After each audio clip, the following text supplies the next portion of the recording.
Hello everyone, welcome back to my channel cooking spot. तो guys, जैसे कि जो सावन है वो शुरू हो चुके हैं। त्योहारों का जो महीना है वो शुरू होने वाला है। बहुत सारे जो त्यौहार है वो एक साथ आने वाले हैं और ऐसे त्योहारों में ना मिठाइयाँ तो ज़रूर ही बनती हैं। या तो आप बाहर से लाते हैं या तो घर में बनाते हैं। और आई थिंक कि ऐसे त्योहारों पे घर की बनी हुई मिठाइयों का अलग ही मज़ा रहता है, जो कि सब बहुत ही प्यार से खाते हैं और बहुत ही ज़्यादा हेल्दी, हाइजीनिक और बहुत ही टेस्टी बनती हैं। ठीक है, तो उनमें से ही एक ये मिठाई है दूध की बर्फ़ी, या फिर आप इसे मावा बर्फ़ी भी कह सकते हैं। बहुत ही आसान तरीके से हम आज की इस रेसिपी में घर में बनाएंगे। बहुत ही आसान, बहुत ही ज़्यादा डिलीशियस। मार्केट में जो दूध की मावा बर्फ़ी आप लेते हैं उससे भी कई गुना ज़्यादा बढ़िया बनेगी ये, और घर में बनेगी तो हेल्दी हाइजीनिक तो होगी होगी। ठीक है, बहुत ही बढ़िया बनेगी। एकदम वाइट बर्फ़ी मुँह में जाते एकदम घुल जाएगी और इसे आप किसी भी त्योहार पे बना सकते हैं। तो अगर ये रेसिपी अच्छी लगे तो वीडियो को लाइक ज़रूर कर दीजिएगा और चैनल को सब्सक्राइब भी कर दीजिएगा, क्योंकि ऐसे बढ़िया बढ़िया ऐसी जो रेसिपीज़ हैं वो हमारे चैनल पर डेली अपलोड होती हैं। तो चलिए फटाफट से आज की हमारे मावा बर्फ़ी की रेसिपी बिना किसी देरी के शुरू करते हैं।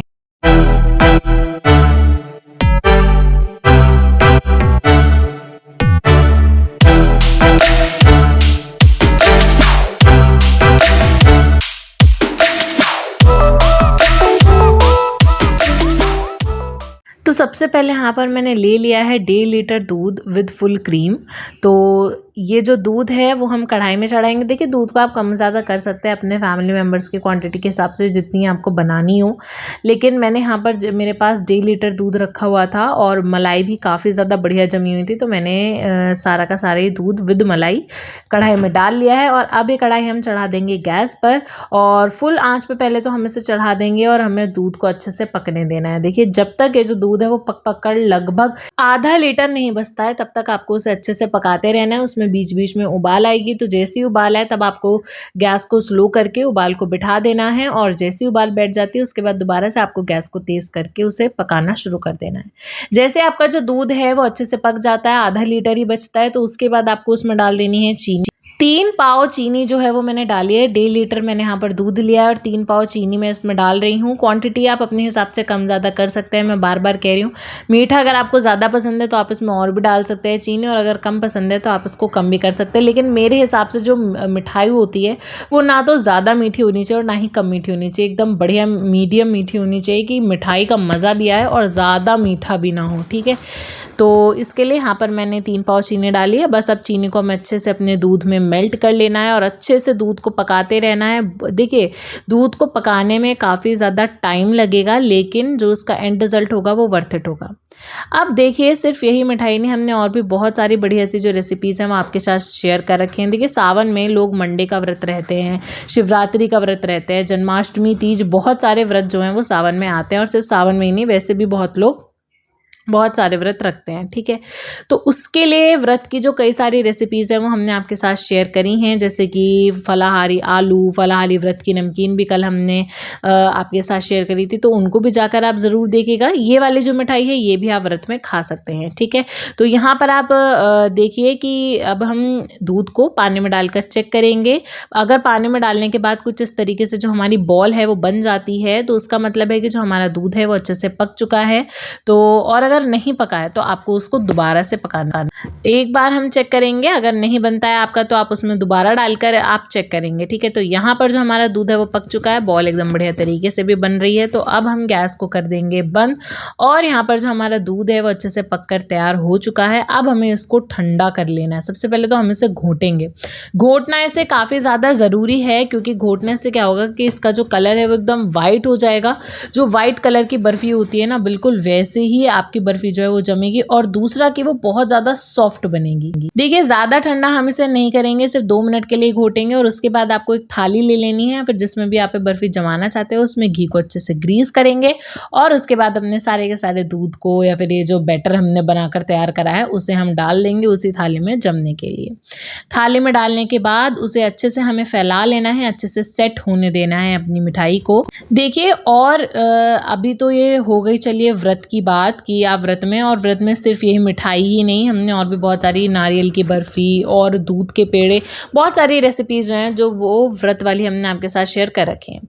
और देखिए, जब कोई भी त्योहार होता है तो घर में बढ़िया-बढ़िया खाना बनता है, तो वो खाने भी हमने आपके साथ शेयर कर रखे हैं। छोले, भटूरे, मटर पनीर की सब्ज़ी, नान और पनीर, लबाबदार पनीर, लच्छा पराठा, और भी बहुत सारी रेसिपी शेयर कर रखी हैं। बच्चों को मैगी खाना बहुत ज़्यादा पसंद है, तो देसी तड़का मैगी रेसिपी और स्ट्रीट स्टाइल फ्राइड राइस, मटका कुल्फ़ी, और भी बहुत कुछ हमने आपके साथ शेयर कर रखा है, तो उनको भी जाकर आप ज़रूर देखिएगा। पिज़्ज़ा, मोमोज़ जैसी चीज़ें भी अब आपको बाहर से लाने की ज़रूरत नहीं है, क्योंकि हमने वो भी आपको घर में बनानी सिखा रखी है। तो उनको आप जाकर ज़रूर देखिएगा। यहाँ पर देखिए, जो हमारी मिठाई है वो अच्छे से मैंने सेट कर दी है। उसके ऊपर पिस्ता वगैरह जो है ये भी मैंने अच्छे से लगा दिया है। पिस्ता, काजू, बादाम, जिससे भी आप सजाना चाहें डेकोरेशन कर सकते हैं, क्योंकि बिना डेकोरेशन के हमारी कोई भी जो मिठाई है वो आधी अधूरी रहती है, ठीक है। उसके बाद आपको क्या करना है कि वो जो मिठाई है उसे कम से कम 1 घंटे के लिए हम जमने के लिए फ्रीज में रख देंगे, और 1 घंटे के बाद यहाँ पर हम उसे काट लेंगे। ज़्यादा देर इसे जमने मत दीजिएगा, वरना मिठाई बहुत ज़्यादा टाइट हो जाएगी और फिर वो कटने में दिक्कत करेगी, ठीक है। हल्का सा जमा लेंगे ताकि मिठाई हमारी आराम से कट भी जाए और ज़्यादा हमें इसमें ऐसे प्रेशर भी ना लगाना पड़े। तो 1 घंटे के लिए हम फ्रीज में रख देंगे, और 1 घंटे के बाद यहाँ पर आप देखिए कि कितने प्यार से जो हमारा शेप है वो कट रहा है। शेप आप अपने हिसाब से काट सकते हैं, जितना बड़ा जितना छोटा आपको चाहिए वो आप अपने हिसाब से देख लीजिएगा। और बस इतना ही करना था, और हमारी ये जो मावा बर्फ़ी है वो बनकर तैयार हो चुकी है बहुत ही आसान तरीके से। इतना आसान तरीके से अगर आप कोई मिठाई वो वाली जो कि आप बाहर से लेकर आते हैं वो आप घर में बना लेते हैं, तो क्या ही दिक्कत है घर में बनाने में। और देखिए, घर में बनाने में अगर आप इसको बनाते हैं तो मेहनत तो लगती है, लेकिन इसका जो रिज़ल्ट है वो काफ़ी ज़्यादा बढ़िया होता है। तो प्लीज़ इस सावन में आप ये जो मिठाई है वो अपने घर पे ही बनाइएगा। बहुत ही आसान तरीके से बनती है, बहुत ही ज़्यादा डिलीशियस लगती है, ठीक है। और सिर्फ यही नहीं, और भी जो हमने बाकी आपके साथ रेसिपीज़ शेयर कर रखी हैं उनको भी जाकर आप ज़रूर देखिएगा, क्योंकि वो भी बहुत ही बेहतरीन बेहतरीन रेसिपीज़ हमने आपके साथ शेयर करी हैं। यहाँ पर आप देखिए कि जो हमारी बर्फ़ी है वो कितनी बढ़िया तरीके से बनकर तैयार हुई है। देखिए, जब मैंने उसको निकाला तो निकलने में भी कोई दिक्कत नहीं हुई, और कलर देखिए कि इसका जो कलर है वो कितना ज़्यादा वाइट है, जैसे कि बाहर जो हलवाइयों की मिठाई होती है बिल्कुल वैसा ही कलर हमारा आया है।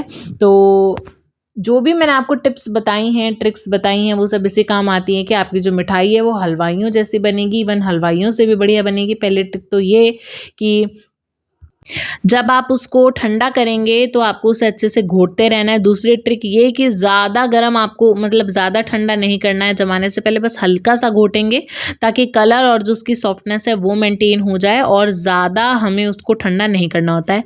तीसरी ये कि जब आप जमाएंगे तो आपको घी भी जो है वो अपनी थाली में लगा देना है, जिससे कि जो आपकी मिठाई है वो आराम से निकल आए। और चौथी ये कि जमाने के टाइम भी आपको उसे ज़्यादा देर तक नहीं जमाना, 1 घंटे तक फ्रीज में रखना है, और उसके बाद ही आपको शेप काट लेना है ताकि शेप एकदम परफेक्टली कटे। और आपको एक और बात याद रखनी है कि आपको जब मिठाई ठंडी हो जाए तभी फ्रीज में रखनी है। सबसे पहले तो ये जो मिठाई हमने बनाकर तैयार करी है इसे आप रूम टेम्परेचर पर ही रख देना ठंडे होने के लिए, और जब आपकी मिठाई अच्छे तरीके से ठंडी हो जाए तभी आप उसको फ्रीज में रखना, वरना वो ख़राब हो जाएगी, ठीक है। तो ये चीज़ भी आपको याद रखनी है। बस ये छोटी छोटी चीज़ें आपको याद रखनी है जो कि आपकी हेल्प करेंगी एकदम हलवाइयों जैसी बर्फ़ी बनाने में। और करेंगी क्या, हमारी तो बर्फ़ी बनकर तैयार हो चुकी है। हमारे घर में तो सभी को ये बहुत ज़्यादा पसंद आई थी, भगवान को भी हमने यही भोग के लिए चढ़ाई थी। सावन में इतनी बढ़िया जो अगर मिठाई है वो हमने घर में बनाकर तैयार कर ली है, तो अब हमें बाहर से लाने की कोई ज़रूरत नहीं है। आप भी ये रेसिपी घर पर ज़रूर ट्राई कीजिएगा, बहुत ही आसान तरीके से बनती है, और इतनी बढ़िया तो फिर दिक्कत भी कैसी। तो एक बार तो आप ज़रूर ही ट्राई कीजिएगा इन सावनों में। बाकी आपको आज की जो रेसिपी है वो कैसे लगी ये हमें कमेंट्स में ज़रूर बताइएगा। कमेंट सेक्शन पूरा आपके लिए खाली है, वहाँ पर ज़रूर अपना जो प्यार है वो हमें दिखाइएगा, और जैसे भी जो भी आपका रिव्यू है इस वीडियो को लेके वो वहाँ पर शेयर कीजिएगा। कमेंट्स में ये भी बताइएगा कि आप कहाँ से इस वीडियो को देख रहे हैं, ताकि हमें ये भी पता चले कि हमारी कुकिंग स्पॉट की जो फैमिली है वो कहाँ कहाँ तक फैली हुई है। बाकी आज की जो रेसिपी है यहीं ख़त्म होती है। अगर ये रेसिपी अच्छी लगी हो तो प्लीज़ इस वीडियो को लाइक ज़रूर कर दीजिएगा, और चैनल को सब्सक्राइब करके बेल बटन को भी प्रेस कर दीजिएगा, ताकि हमारी किसी भी वीडियो का जो सबसे पहला नोटिफिकेशन है वो सीधा आपके पास ही, और आप कोई भी रेसिपी मिस आउट ना करें। इंस्टाग्राम पर भी आप हमें फॉलो कर सकते हैं ऐसी बढ़िया बढ़िया ऐसी रेसिपीज़ के लिए। मिलेंगे अगली ऐसी बेहतरीन सी रेसिपी में। Till then take care and bye bye.